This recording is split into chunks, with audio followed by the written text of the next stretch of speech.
Podeis tomar assento, abra sua Bíblia no livro de Lucas, capítulo 7.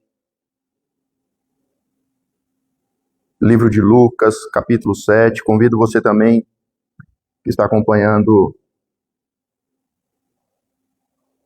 o culto pela live.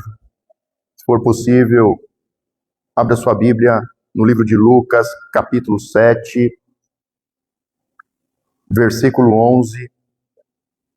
E aconteceu que no dia seguinte, ele foi à cidade chamada Naim, e com ele iam muitos dos seus discípulos e uma grande multidão. Mantenha a sua Bíblia aberta, nós vamos discorrer sobre o texto, nós vamos ler, meditar, e o Senhor vai ministrar a sua palavra, que é espírito e é vida aos nossos corações. E aconteceu no dia seguinte, nós estamos no projeto Evangelho de Jesus Cristo, segundo o Espírito Santo. E no dia seguinte, o que tinha acontecido? No dia anterior, Jesus, ele faz um grande milagre. Jesus encontra um homem que tinha uma grande fé, e Jesus fala sobre esta grande fé. Falamos na reunião de quinta-feira sobre o centurião e o seu servo, seu escravo, que estava enfermo à beira da morte. E aquele centurião dá uma grande lição de fé. Jesus fica admirado, maravilhado com a fé do centurião. E também não podemos esquecer que antes do milagre do centurião, em relação ao seu escravo, Jesus tinha ministrado o Sermão da Montanha. No Sermão da Montanha, o Senhor traz uma palavra que vai gerar uma reforma no interior do homem.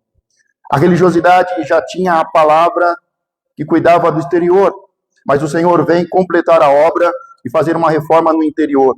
Lá Jesus fala sobre as bem-aventuranças, Jesus fala sobre a questão da oração, orar pelo inimigo, fala também sobre a oração, o jejum, fala sobre as esmolas, tipos de oferta.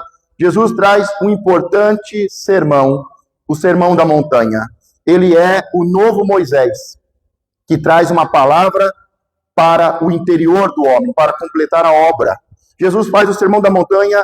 Em seguida, quando ele desce, acontece o milagre do centurião, que clama, que pede, que roga pelo seu escravo. E Jesus fica admirado em relação à fé desse homem.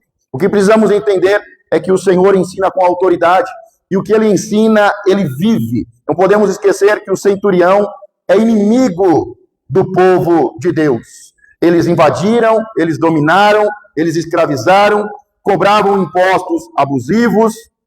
Roma tinha um exército extremamente violento, e o centurião, este homem do exército romano, ele pede para que Jesus cure o seu escravo.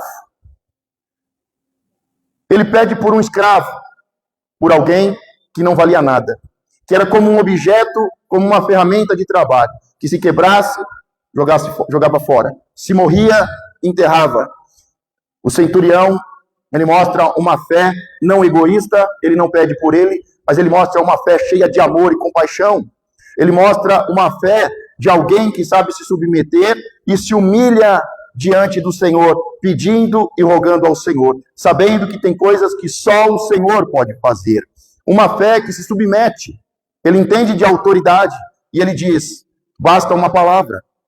Ou seja, Jesus ministrou o grande Sermão da Montanha, trouxe um novo padrão para que o homem pudesse viver e uma reforma no interior. Jesus, ele ora pelo seu maior inimigo, um centurião. O que ele ensinou no Sermão da Montanha, ele está vivendo, ele está dando um exemplo. Ele não é um religioso, ele não ensina como os outros, a poder e a autoridade. Ele ora pelo seu maior inimigo, pelo maior inimigo do povo de Deus. E agora nós vamos ver o dia seguinte em que Jesus ficou admirado com a fé do centurião.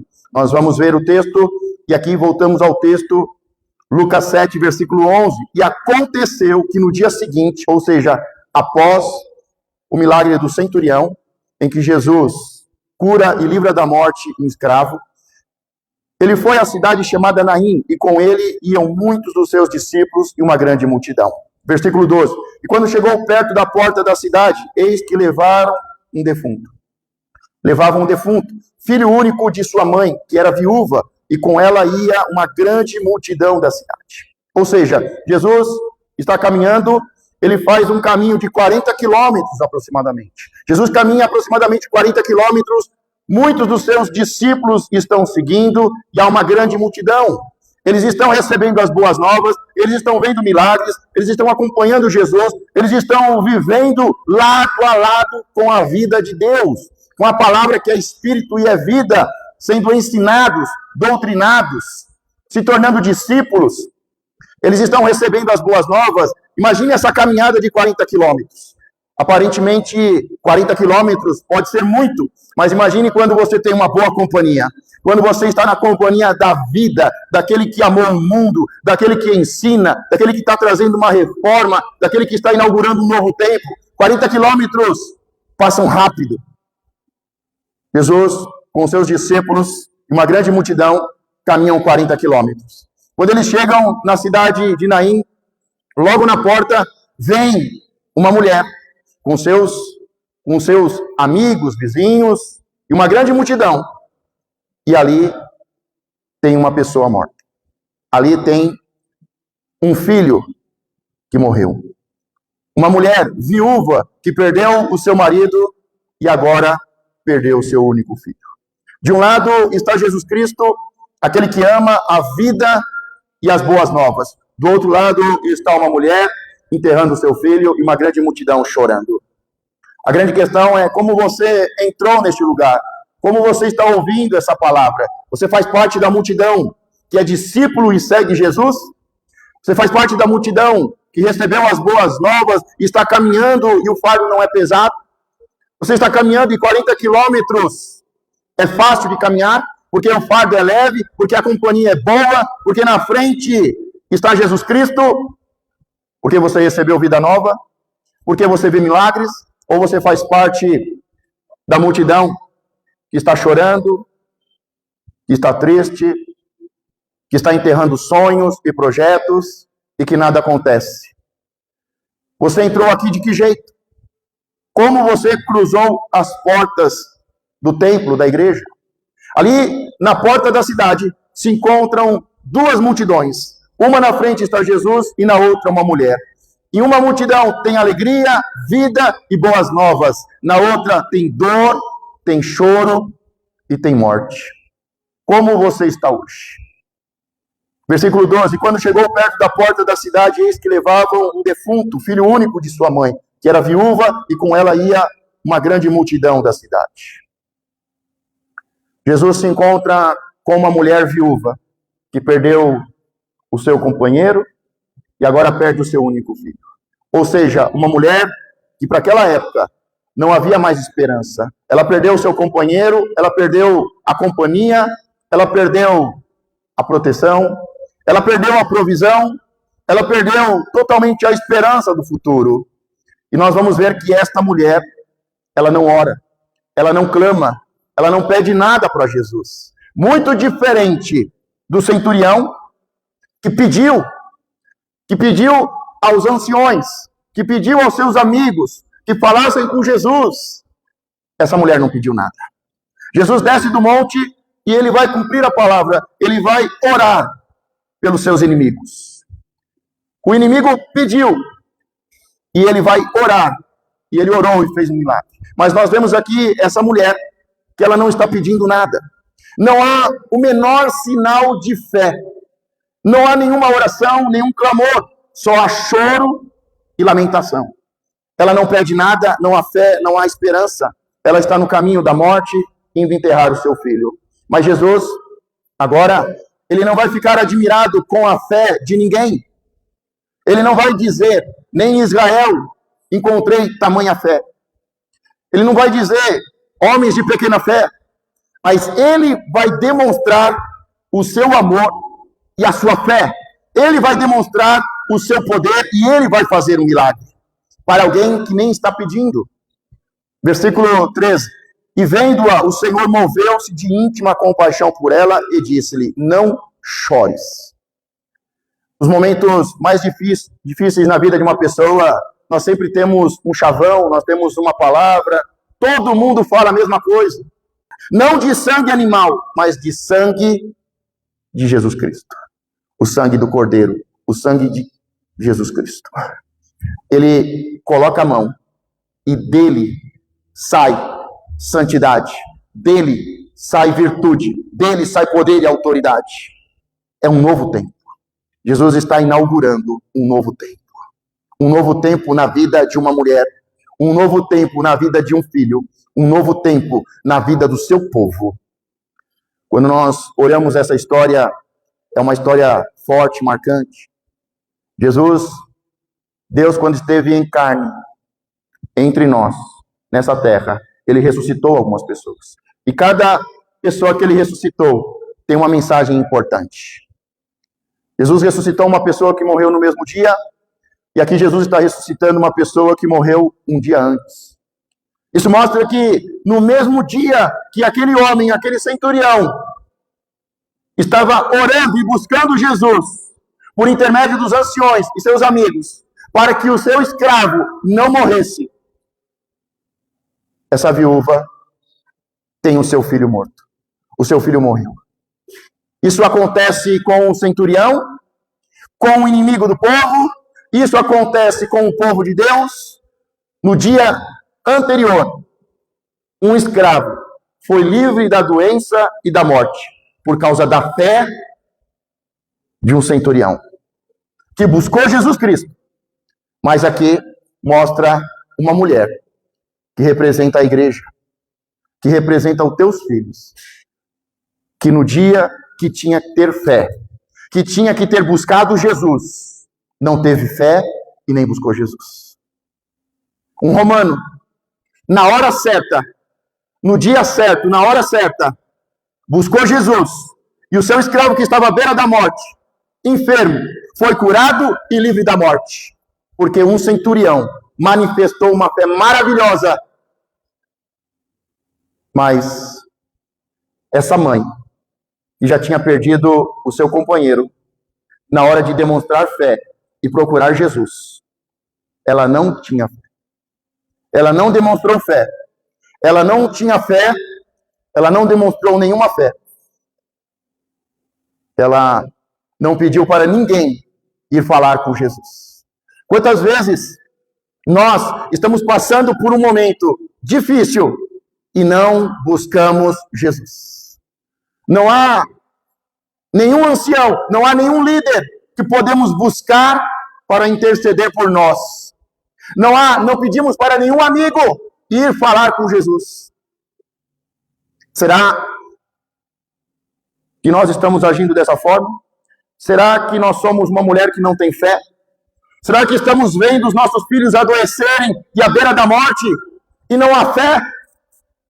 Aquele centurião, um dia antes, vivendo a mesma coisa que essa mãe, aquele centurião se colocou como um pai para aquele escravo. E ele pede aos anciões, aos líderes de Israel, que falem com Jesus. Ele pede aos seus amigos que falem com Jesus. Aquele centurião se colocou na posição, mais do que de um líder, mas de um pai. E ele demonstrou fé, pedindo e clamando, com uma fé não egoísta, mas uma fé cheia de amor e compaixão. Uma fé que se submete, uma fé que crê na palavra, basta uma palavra. Mas no mesmo dia que esse centurião mostrou uma grande fé, essa mulher não fez nada.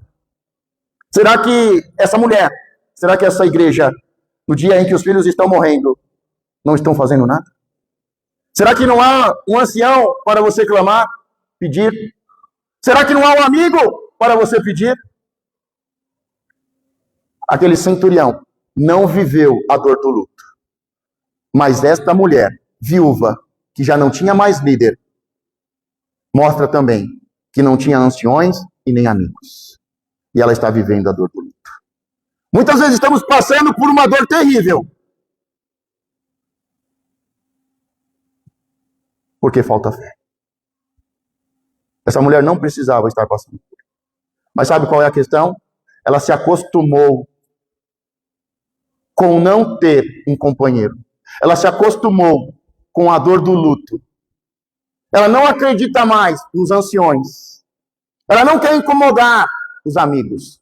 Ela é poderosa. Ela não precisava estar passando por isso. Não precisava.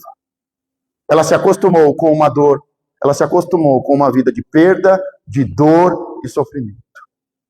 Ela perdeu primeiro o seu companheiro e agora perdeu o seu filho. Não há fé e nem esperança. E ela está acostumada com esse tipo de vida. E agora ela se sente condenada a esse tipo de vida. Mas Jesus, não vendo fé e nem esperança, ele vai mudar a situação. Deus vai mudar a sua situação hoje. Não é por causa da sua fé. Não é porque você pediu. O Senhor vai mudar a sua situação. O Senhor vai mudar a sua situação hoje. Hoje é uma manhã de transformação. Hoje é uma manhã de vida e vida em abundância. Eu não sei qual é o sonho, qual é o projeto. Eu não sei o que você está indo enterrar. Mas hoje você se encontrou com o dono da vida. Você se encontrou com o autor e consumador da fé. Você se encontrou com a nossa esperança.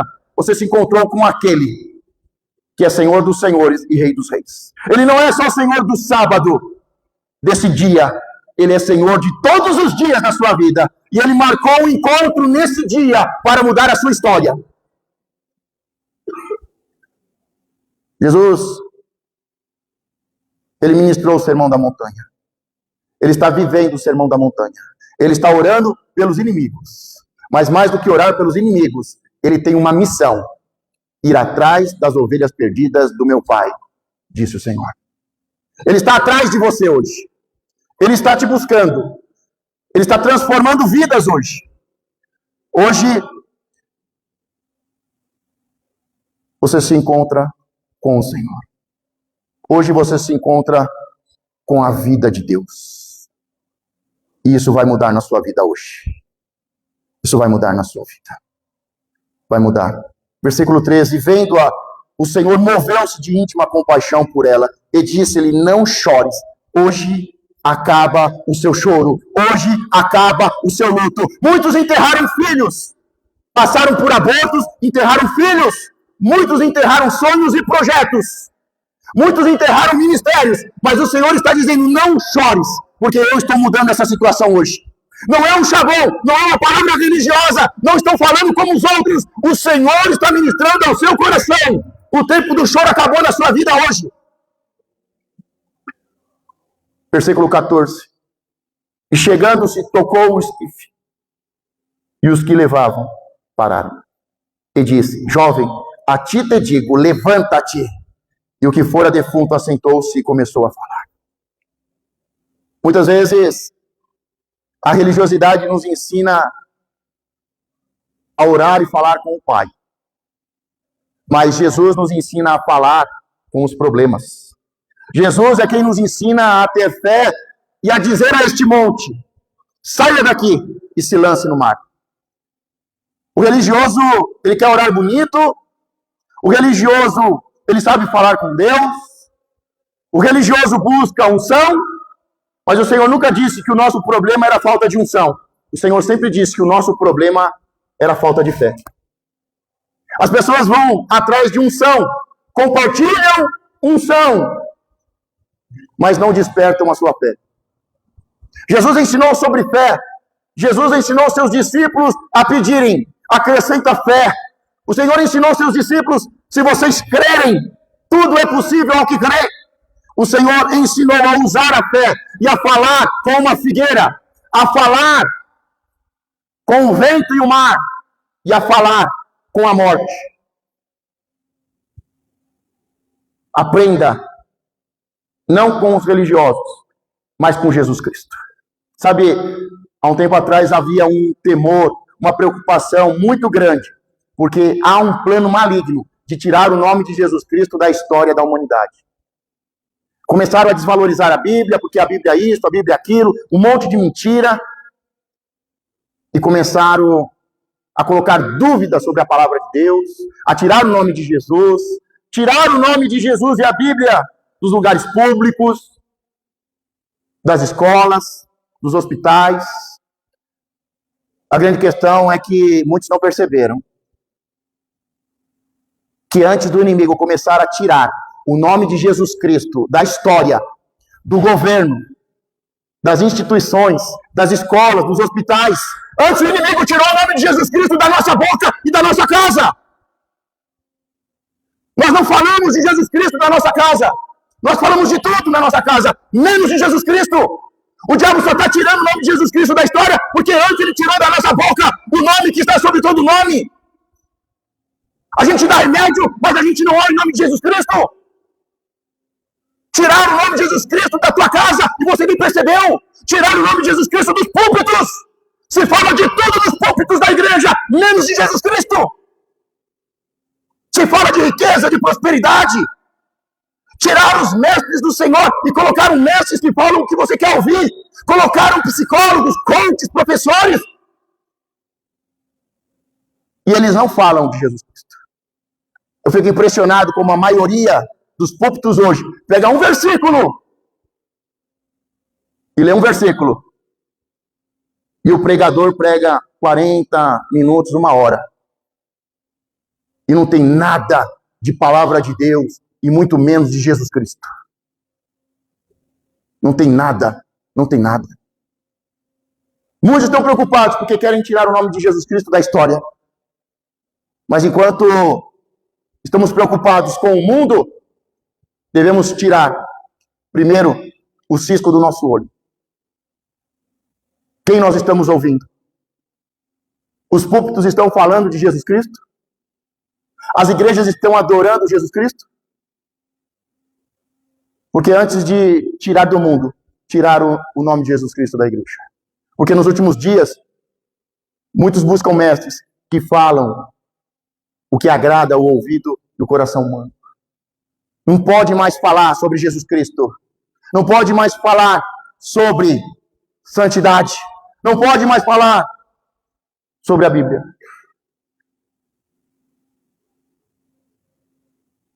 Será que tiraram Jesus Cristo da sua vida e da sua casa? E você está vivendo uma religiosidade ao invés da fé de Deus? Porque essa mulher era uma ovelha perdida. Essa mulher, ela já não tinha mais marido, conseguiram tirar o marido dela. Mataram os homens. Ela já não tinha mais nem o marido, nem líder sobre ela. Não tinha um ancião. Ela não buscou um ancião para pedir oração. Ela vivia numa cidade, numa comunidade, mas não tinha um amigo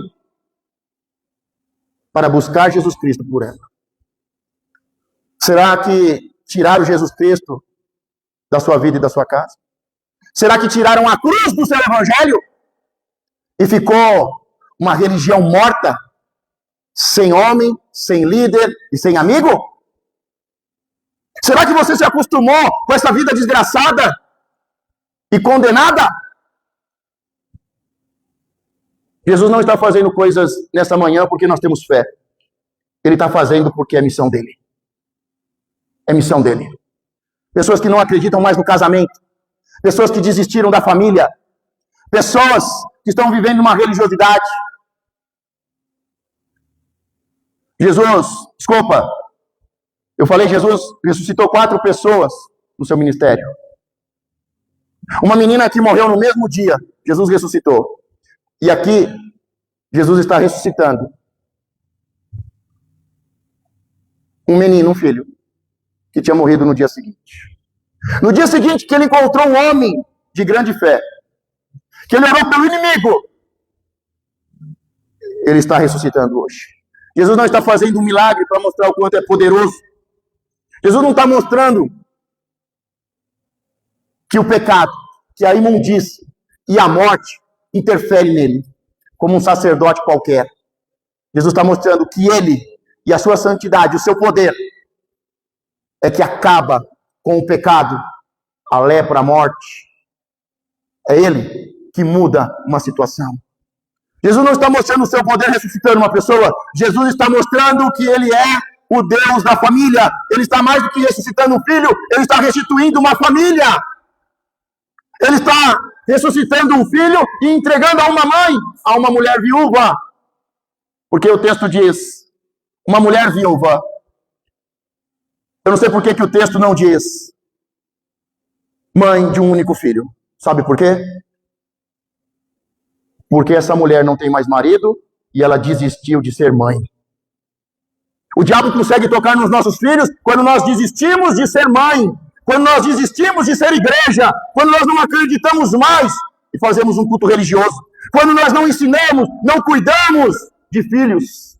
O texto tinha tudo para dizer mãe, mas a verdade é que ela não é mais casada, ela é viúva, e ela já tinha perdido o seu filho há muito tempo. Ela já não era mãe há muito tempo. O mundo convenceu o povo de Deus que a pior coisa que tem é casar e ter filho. Que isso é difícil. Mas não se esqueça que a primeira bênção que o Senhor nos deu em Gênesis foi uma bênção para frutificar e multiplicar. Ele não deu uma ordem, é muito mais do que uma ordem, é uma bênção de Deus se casar e ter filhos. Mas você se acostumou, a igreja se acostumou com essa vida condenada. O texto deixa bem claro, uma mulher viúva. Uma mulher viúva. Versículo 13, vendo-a o Senhor, moveu-se de íntima compaixão por ela. E disse-lhe, não chores. O Senhor te viu. No meio de toda essa religiosidade e essa morte, o Senhor te viu hoje. O Senhor te viu. Ele caminhou 40 quilômetros para ter um encontro com você hoje. Não foi só você que veio a este lugar, que é uma porta para o céu. O Senhor veio para ter um encontro com você. O Senhor te viu, Ele veio para ter um encontro com você, e Ele está dizendo, não chore. 14, chegando-se, tocou o esquife, e os que o levavam pararam e disse, jovem, a ti te digo, levanta-te. E o que fora defunto assentou-se e começou a falar. Começou a falar. Você precisa falar com as situações em que você está vivendo. Você precisa voltar a ter fé. Você precisa voltar a ter esperança. O Senhor está restituindo aquilo que está morto. O Senhor está restituindo a família. Versículo 15, entregou a sua mãe.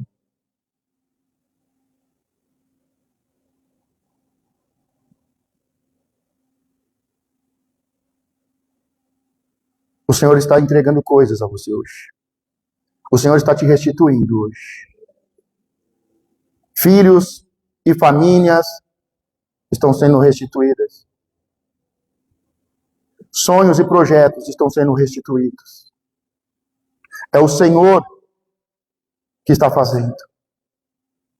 É o Senhor que está te entregando. E de todos se apoderou o temor. E glorificavam a Deus, dizendo, um grande profeta se levantou entre nós, e Deus visitou o seu povo. O texto aqui não está dizendo de um profeta qualquer. Porque o povo entendeu a diferença. Porque Jesus não é o primeiro a ressuscitar um filho de uma viúva.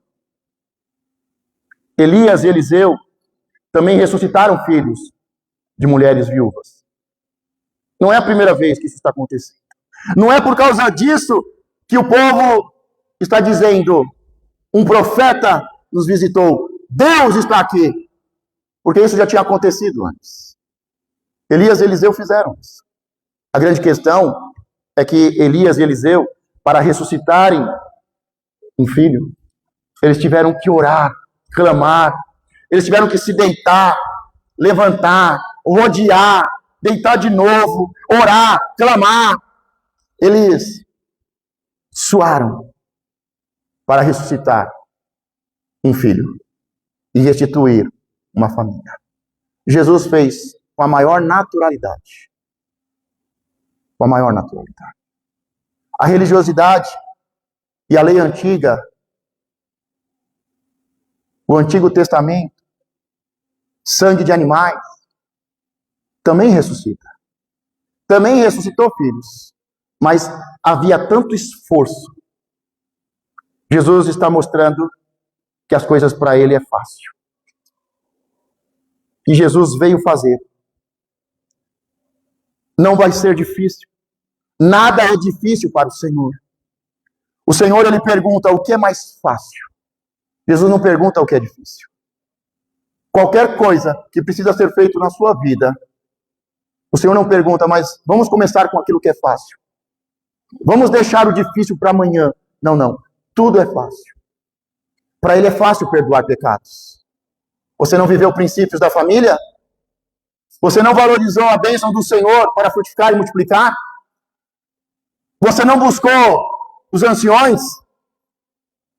Você não regou as amizades? Você está vivendo uma religiosidade? Para Ele é fácil perdoar pecados. É fácil perdoar pecados. Ele perdoa pecados. Se você quebrou princípios de Deus e não valorizou a bênção da família, se você quebrou princípios, pecou, e o salário do pecado é a morte. Se você não valorizou a bênção de Deus, a família, se você acreditou que a família é uma instituição falida, Deus perdoa pecados. Se você vive de forma religiosa, se você frequenta um lugar, mas você não tem anciões, Deus perdoa pecados. Deus perdoa pecados da falta de respeito, de honra, da falta de submissão. Se você não é um centurião que entende sobre a autoridade, se você não aprendeu a se humilhar, se você é vaidoso, Deus perdoa pecados. Se você se isolou em meio a uma comunidade, a uma cidade, você não tem amigos? Se você diz, não, eu vou lá e vou sentar no banco, ouvir a palavra e vou embora. Se você não valoriza amigos, porque a palavra diz em Provérbios que Deus transforma inimigos em amigos.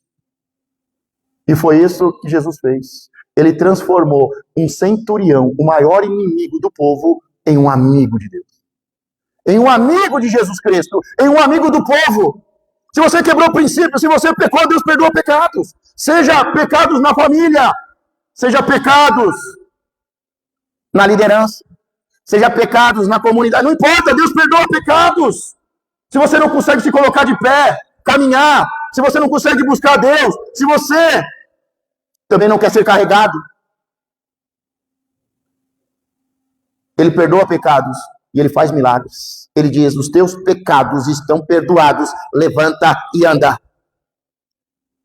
A palavra diz que aquele jovem, ele ouviu a voz de Jesus Cristo. A voz de Jesus Cristo não é uma palavra humana, não é uma filosofia e nem uma religiosidade. A palavra de Deus entra no coração do homem e gera vida. A palavra de Jesus Cristo atravessa o tempo, a vida e entra na eternidade. Quando Jesus fala, todos ouvem. E mais cedo ou mais tarde, a trombeta vai soar e Jesus vai falar e todo morto voltará a viver. Todo morto voltará a viver. Sabemos que por causa do pecado, estamos vivendo o nosso mundo. Um mundo de espinhos e abrolhos, um mundo humano, imundo e de perdas, de luto, de choro. Mas um dia isso vai acabar. Pode ser que você enterrou o seu pai, a sua mãe, um vizinho, um amigo. Mas estamos vivendo o nosso mundo. Um mundo em que pais enterram filhos. Nenhum mundo consegue dar um nome para isso. Mas Deus, Ele cura essa dor. E Ele gera vida em você. E Ele te abençoa para frutificar e multiplicar. Pode ser que você esteja nesse caminho de dor e de morte por muitos anos. Pode ser que a sua vida seja uma vida condenada ao choro, à dor, e você nem perceba.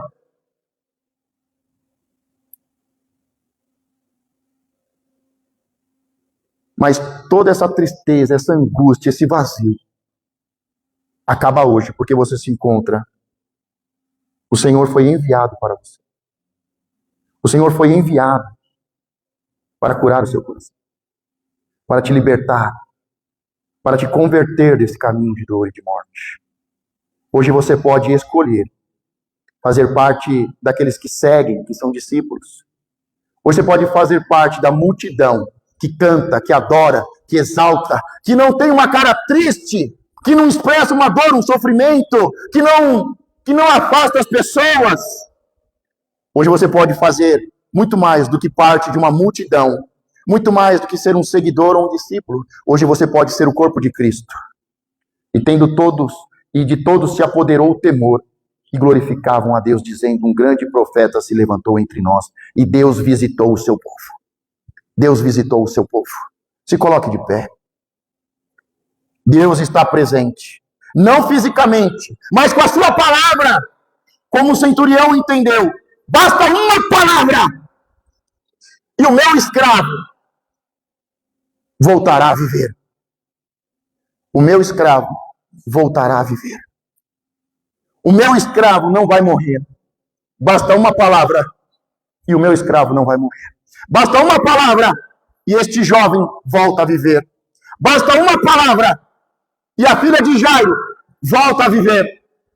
E basta uma palavra e este jovem volta a viver. Aquilo que estava para morrer, que estava doente, à beira da morte, não vai morrer. Essa menina que morreu hoje, volta a viver hoje. Deem-o de comer aos vossos filhos. Esse jovem que tinha morrido ontem, volta a viver hoje. O Senhor o coloca de pé para falar. Os nossos filhos vão se colocar de pé para falar e profetizar. Derramarei do meu espírito sobre toda a carne, e toda a carne profetizará. Os nossos filhos são profetas. Os nossos filhos vão voltar a ter sonhos e projetos. Os nossos filhos são profetas e profetizarão.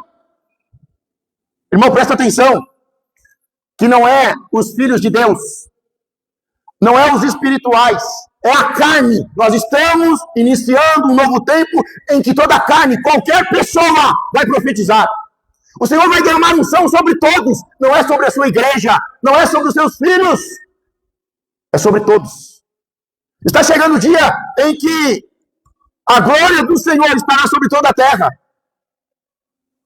O Senhor, aquilo que estava doente à beira da morte, não vai morrer em nome de Jesus Cristo. Aquilo que morreu hoje mesmo, volta a viver em nome de Jesus Cristo. Aquilo que morreu ontem, volta a viver hoje em nome de Jesus Cristo. Porque quando o Senhor libera a sua palavra visita o passado. Ela ecoa no presente e ela visita o futuro. Ela visita esse mundo e o mundo invisível, o mundo dos mortos e os céus. Aquilo que morreu ao terceiro dia, ele mesmo ressuscitou e o seu nome está sobre todo nome. E aqueles que creem, morrem e ressuscitam com ele. E estão com ele assentado à destra do Pai. Mas aquilo que também morreu depois de Jesus Cristo, no quarto dia, como Lázaro, também vai voltar a viver.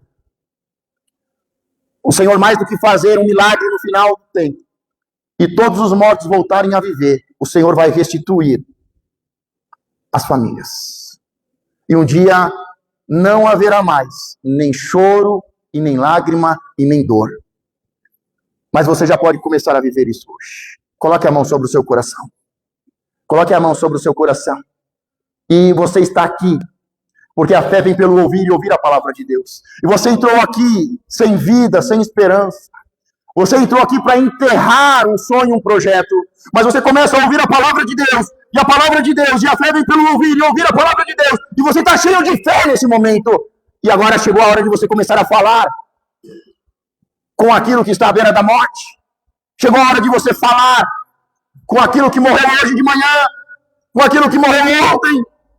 Chegou a hora de você falar com aquilo que morreu. Chegou a hora de você falar contigo mesmo. Ó alma minha, por que te abates? Ó alma minha, por que morre?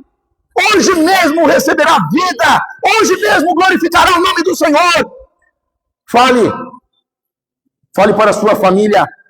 Levanta. E ela vai levantar e falar. Vai ser um grande testemunho para os dias de hoje. A sua família vai ser um testemunho do Deus que abençoou o homem e a mulher para frutificar, multiplicar e encher a terra, não para ficar acasalando como um animal. Fale com a sua família. Pode ser que há gerações o inimigo tem destruído a sua casa e todos são viúvas. E todos têm enterrado filhos. Mas fale agora com a sua família. Dê uma ordem à sua família, diga, levanta, e ela vai levantar, e ela vai falar que o nome do Senhor tem poder. Que hoje o Senhor mudou a tua casa. Olhe para os seus sonhos, para os seus filhos que estão enterrados em uma cama. Fale para ele, levanta. Olhe para os seus sonhos e projetos e diga, levanta. Observe que Jesus não disse, volte a viver. Porque para o Senhor não há morte, não há impossível, não há pecado, não há salário de morte. Para aqueles que estão em Cristo Jesus, não há pecado, não há morte, não há salário do pecado. Apenas dorme. Por isso diga, levanta. Por isso diga, acorde. Por isso diga, saia para fora, Lázaro. É uma manhã em que o Senhor está falando com você. Não é um culto religioso, nós não vamos dar 7 voltas. Você não vai levar uma rosa. Eu não vou impor as mãos 7 vezes. Você não vai derramar azeite sobre você, não. Basta uma palavra. Basta uma palavra, levanta. Basta uma palavra.